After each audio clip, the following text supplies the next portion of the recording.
आज है ट्यूसडे और ये है मेरा नाश्ता। कल मंडे को मैंने बनाया था कोरमा, चिकन कोरमा। ये वो कोरमा है और ये मेरी ब्रेड है, ब्राउन ब्रेड, जो कि देखें मैं या तो ये गर्म नहीं हो रही होती है या तो पूरी झुलस जाती है, तो ये थोड़ी सी जली जली हो गई है। चलो कोई नहीं।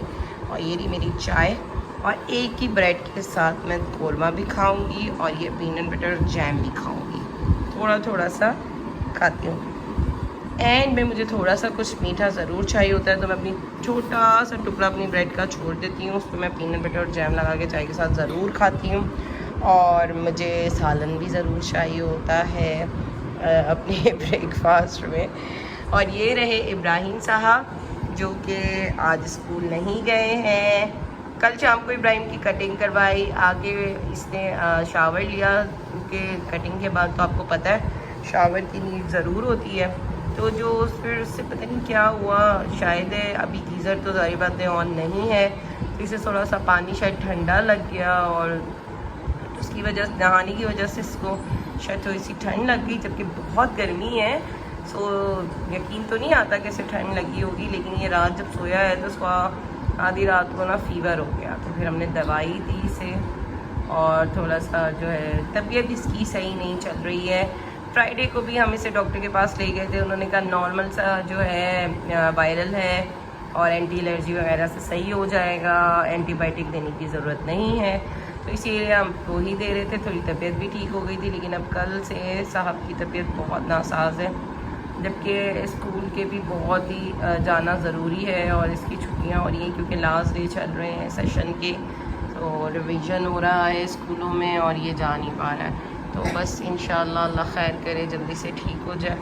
तो चले मैं फिर अपना ये मज़े का नाश्ता करती हूँ और फिर आपसे मिलती हूँ। नाश्ते से मैं जैसे ही फ्री हुई ना, तो मेरे पास ज़ारा की कॉल आ गई कि आज वो नहीं आ सकेगी क्योंकि उसके कुछ मेहमान गाँव से आए हैं, जिसकी वजह से वो आज नहीं आ सकेगी। तो फिर मैं क्या था, फिर मैंने कहा चलो जी काम शुरू करते हैं। तो सबसे पहले तो जी मैंने अपना डाइनिंग टेबल की सफाई शुरू की, क्योंकि सबसे पहले मैं सफाई में डाइनिंग टेबल से ही स्टार्ट लेती हूँ, क्योंकि इसे झाड़ना होता है और हमारा डाइनिंग टेबल जो है ना दिन में 3-4 दफ़ा झड़ता है, क्योंकि बच्चे पढ़ते भी इसी में और हम खाते पीते भी इसी में। तो बस फिर मैंने इसी से स्टार्ट लिया, इसको प्रॉपर तरीके से झाड़ा।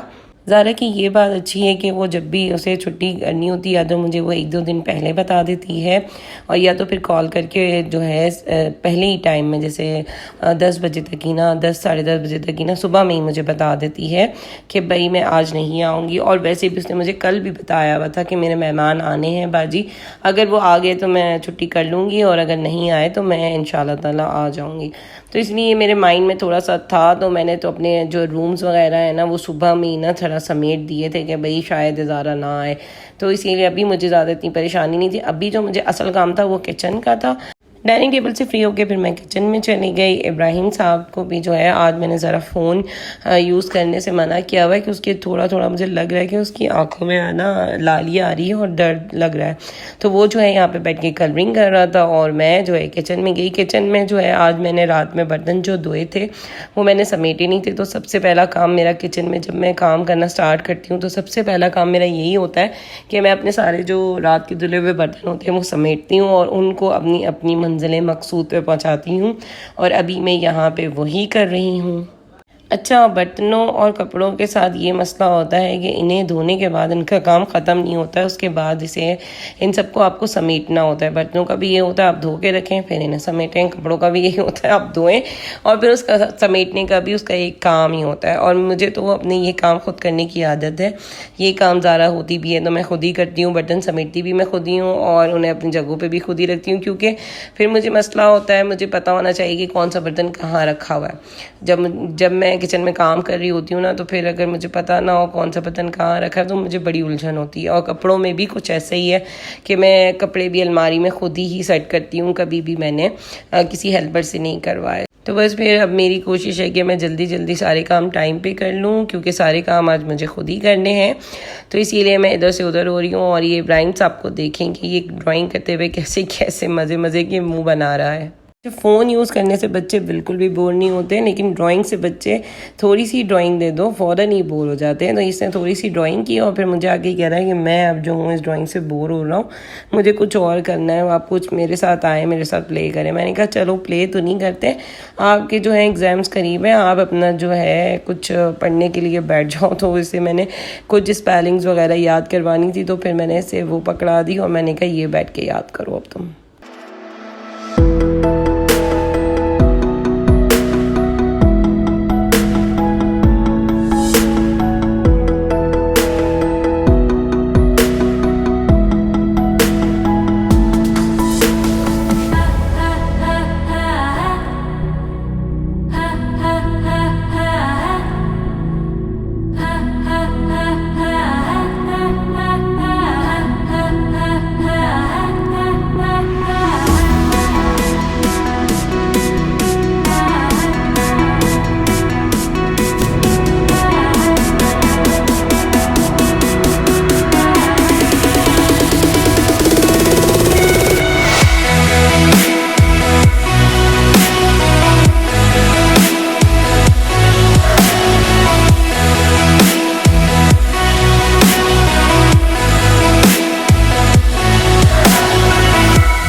चने की दाल बॉयल, क्योंकि मुझे आज जो है कबाब लाजमी बनाने थे। मेरे शामी कबाब बिल्कुल ख़त्म हो गए हैं। चिकन की शामी कबाब बना रही हूँ, जबकि मेरे पास आज बोनलेस चिकन नहीं था, तो मैंने एक बड़ी चिकन निकाली। उसमें जितनी भी बोनलेस टाइप की बोटियाँ होती हैं ना, जिनमें हड्डियाँ कम होती हैं, वो मैंने ले ली। और बाकी ये हड्डी वाली ये रही, ये मैं वापस रख दूँगी।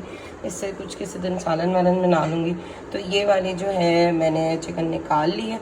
दाल मैंने पहले थोड़ी सी बॉयल होने रखी दी थी, क्योंकि चिकन जब तक डीफ्रोस्ट हो रही थी, तो मैं कहा दाल भिगोई भी थी सुबह से, तो इसीलिए फिर अभी मैंने बॉयल करने के लिए रख दी कि इससे ज़्यादा टाइम लगता है, चिकन तो जल्दी हो जाता है। तो अभी मैं इसमें चिकन डाल दूँगी। जो है कबाब में मैंने चिकन के साथ सारे मसाले भी डाल दिए हैं। मसालों में मैंने ये साबुत लाल मिर्चें डाली हैं, एक आलू, एक प्याज और जिंजर गार्लिक का पेस्ट डाला है 1 चम्मच, और नमक डाला है। अब ये अच्छे से बॉईल हो जाएंगे और पानी इतना ही डालना है कि ये गल भी जाए और पानी सूख भी जाए। फिर बस उसके बाद क्या करना है आपको तो पता ही होगा।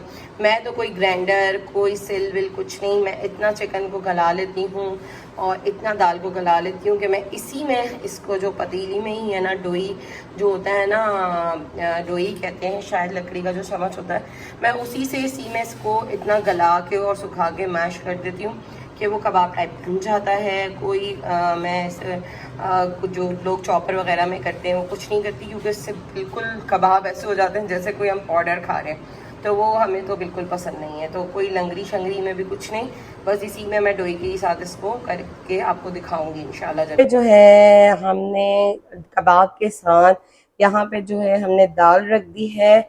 इब्राहिम से वादा वफा किया है कि आज आप दाल चावल बनाएंगी, उसकी तबीयत भी ठीक नहीं है, हमने भी बहुत दिनों से दाल चावल नहीं खाए हुए थे, तो मैंने कहा चलो आज दाल चावल बनाते हैं। वैसे भी गर्मी हो रही है, लाइट लाइट से होते हैं।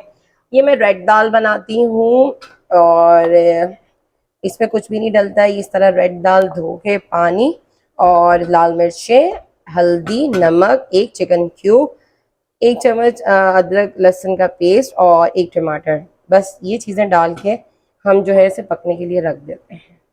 और ये जब पूरी तरीके से अच्छे से गल जाएगी तो फिर हम इसमें ज़ाहिर बात है फिर इसका पानी भी सूख जाएगा, तो हम इसे थोड़ा सा घोट लेंगे और इसमें फिर बहुत सारा पानी डाल के इसे पतला कर लेंगे, क्योंकि हमें ये पतली दाल ही अच्छी लगती है। कबाब का देखें इस तरह हो गया है, चिकन भी सारी इसमें ओए होए सारा भाप आ गई। तो अभी जो है ये देखें दाल भी गल गई है और पानी भी अच्छा खासा, पानी भी सूख गया है, दाल भी गल गई है। और बस अभी मैं इसे थोड़ा थोड़ा सा इसके अंदर है नमी बाकी है, तो उसे मैं जब ड्राई भी कर लूँगी। और इस तरह जो है ये सारी चिकन और दाल को अच्छे से इसमें मैं इस डोई के साथ, ये वाली डोई के साथ मिक्स कर दूँगी। इसमें ये मिर्चें भी टूट जाएंगी। आपकी दाल और चिकन बना के रखी थी, इसमें मैंने हरा धनिया, प्याज और एक अंडा डाल दिया। बाकी सारे मसाले तो मैंने जो है उबालते हुए ही सारे डाल दिए थे, गरम मसाला वगैरह हर चीज़ तब डाल दी थी पिसा हुआ। तो अब जो है मैं इसकी वो अच्छे से मिक्स करूँगी और इसकी टिक्कियाँ बना लूँगी। ये बहुत आम से कबाब हैं जो सभी अपने घरों में बनाते हैं। रेसिपी और इंग्रेडिएंट्स मैं इसलिए शेयर करती हूँ कि सबका अपना अपना तरीका होता है, सब अपने अपने तरीक़ों से बनाते हैं। तो शायद कोई मेरा ये तरीका देख के मेरे तरीके से बना ले और उसे अच्छा लगे, या तो मेरी उन छोटी छोटी बहनों के लिए जो नई नई जिनकी शादी हुई होती है और कुकिंग सीख रही होती हैं, उनके लिए भी आसानी होती है, वो देख के बना सकती हैं मेरी वीडियोस इस तरह के कबाब। क्योंकि जब बंदा नई नई कुकिंग शुरू करता है तो ये कबाब, बिरयानी, कोरमा, ये बड़ी रॉकेट साइंस लग रहे होते हैं इंसान को कि भाई पता नहीं कितना कोई काम होगा इन चीज़ों में, लेकिन जब आपको बनाना आ जाता है तो फिर आपको पता लगता है कि बहुत आसान होती हैं ये चीज़ें, बस थोड़ी सी प्रैक्टिस की ज़रूरत होती है। तो बस बनाने की देर होती है और आपको चीज़ें बनानी आ जाती हैं। अच्छा, जब मेरी शादी हुई थी तो मुझे कुछ भी बनाना नहीं आता था, मुझे बिल्कुल भी कुकिंग नहीं आती थी, क्योंकि मेरी शादी बहुत जल्दी हुई थी, बहुत छोटी उम्र में हो गई थी, बहुत अर्ली एज में हुई थी। तो इसीलिए मैंने जैसे ही इंटर किया और मेरी शादी हो गई थी तो इसीलिए मुझे ज़्यादा कुकिंग करने का जो है मौका नहीं मिला था। और वैसे भी मैं अपने घर का सबसे छोटा बच्चा थी, थोड़ा सा अपनी अम्मी अब्बू ने थोड़ा सा सही का स्पॉइल किया हुआ था मुझे। अम्मी कोई काम वाम नहीं करने देती थी, सारा काम मेरी अम्मी खुद ही करती थी, तो इसीलिए मुझे काम बिल्कुल नहीं आता था और मुझे बस सिर्फ चाय बनानी आती थी और ऑमलेट वगैरह बनाना, और एक दो चीज़ें थोड़ी बहुत सीखी थी, जो बस रोल वगैरह और इस तरह की चीज़ें, वो भी जो शौक में हम लड़कियां सीख लेती हैं, बस वही सीखी थी। लेकिन मुझे कुकिंग बिल्कुल भी नहीं आती थी, लेकिन फिर मैंने आस्ते आस्ते सीखी, क्योंकि ये तो शादी के बाद तो फिर आपको बहुत ज़रूरी होता है सीखना। लेकिन अल्हम्दुलिल्लाह मैंने भी देख देख के और लोगों से पूछ के, अपनी अम्मी से और बाकी सब से पूछ के सीखी चीज़ें, और पहले ख़राब भी बनाई, लेकिन ये कि फिर उसके बाद बनाना आ भी गया। लेकिन बड़े तजर्बे बहुत से तजर्बे किए और बहुत से तजर्बे नाकाम भी हुए, लेकिन ये कि फिर आहिस्ते आहिस्ते आपको आ ही जाता है। ऐसा नहीं है कि आप सीखो और आपको कोई चीज़ आए ना। तरह जो मेरी बहनें नई नई कुकिंग सीख रही हैं, छोटी हैं अभी, तो जो है ना कोई परेशान होने की ज़रूरत नहीं है, बस सिर्फ सीखने की ज़रूरत है और बस ट्राई करती रहें और डरे ना कि मैं बना लूँगी तो क्या होगा, कैसे बनेगा, कैसा नहीं बनेगा। आप बनाएंगी तो ज़रूर अच्छा बनेगा, और अगर आप दिल से बनाते हो ना और आपको शौक़ होता है तो फिर तो ज़रूरी अच्छा होता है। वाली बिरयानी जो हमने परसों मंगाई थी, उसके डब्बे में पैक हो गए हैं मेरे कबाब, और थोड़े से इसमें भी। तो जी वक्त के साथ साथ चीज़ें जदीद होती जा रही हैं। ये देखें असरे शीरी वालों ने किस तरह की बास्केट बनाई है और इसमें उन्होंने डाल के दिए हैं समोसे और रोल। ये अभी हमारे घर में आए हैं, मेरे हस्बैंड लाए हैं आज शाम की चाय के लिए। तो ये इस तरह, और ये इतनी प्यारी लगी मुझे देख के, तो मैंने कहा आप लोग से शेयर करूँ। ये समोसों के ज़रा साइज चेक करें, ये पता नहीं कोई समोसा नहीं, मुझे बम लग रहा है। और ये चिकन, ये पता नहीं चिकन है, और ये बीफ समोसा है। असरे शीरी के वही समोसों का साइज़ ऐसा है कि आप खाना खा सकते हैं एक समोसे के तौर पे, है ना? जी। खाना नहीं खाएं, एक समोसा खा लें। और ये 3 मिल केक है जो कि इस तरह बॉक्स में आया है, और ये जलेबी है, और ये हमारी जी ये जलेबी काफ़ी इन्होंने खा ली है, हद हो गई ईमान और इब्राहिम। और बस अब हम खाते हैं।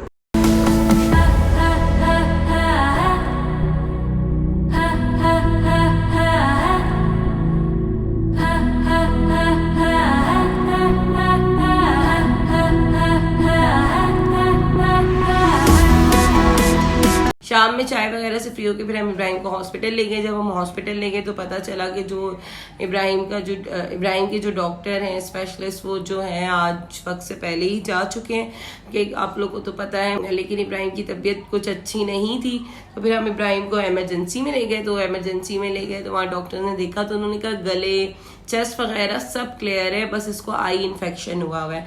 मुझे ऐसा लग रहा था कि गले या नोज ब्लॉकेज की वजह से इब्राहिम की आंख में कचरा आ रहा है, लेकिन ऐसा कुछ नहीं था।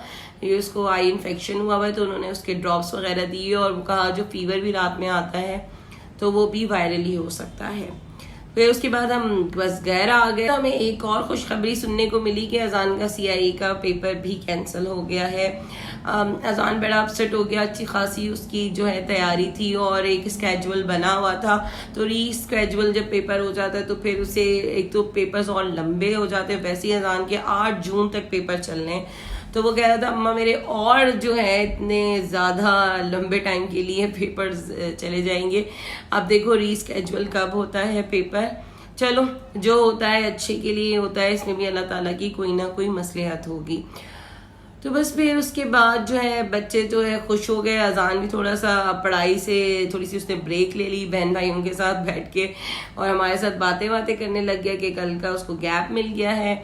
और ईवान और इब्राहिम की अलग खुशी थी कि उनके स्कूल भी ऑफ हो गए हैं। मुल्क के हालात जैसे भी हों, बच्चों को तो अपने स्कूल होने की खुशी जो है ज़्यादा होती है। बच्चों के साथ पता ही नहीं चला, टाइम इतना ज़्यादा हो गया है और अभी रात के 12 बज रहे हैं। मैं नमाज से फ्री होके ड्राइंग रूम में आके ब्लॉग का एंड कर रही हूँ, क्योंकि रूम में जो है इब्राहिम सो चुका है। उसकी आइज़ में मैंने ड्रॉप डाले थे, तो फिर उसके बाद जो है वो सो रहा है। तो मैंने कहा अगर मैं वहाँ पे ब्लॉग का एंड करूँगी तो वो डिस्टर्ब होगा, तो इसलिए मैं ड्राइंग रूम में बैठी हुई हूँ। तो बस फिर आज का दिन का भी इख्तिताम हो गया है, तो फिर ब्लॉग का भी इख्तिताम करते हैं। अल्लाह हाफ़िज़, शब ख़ैर।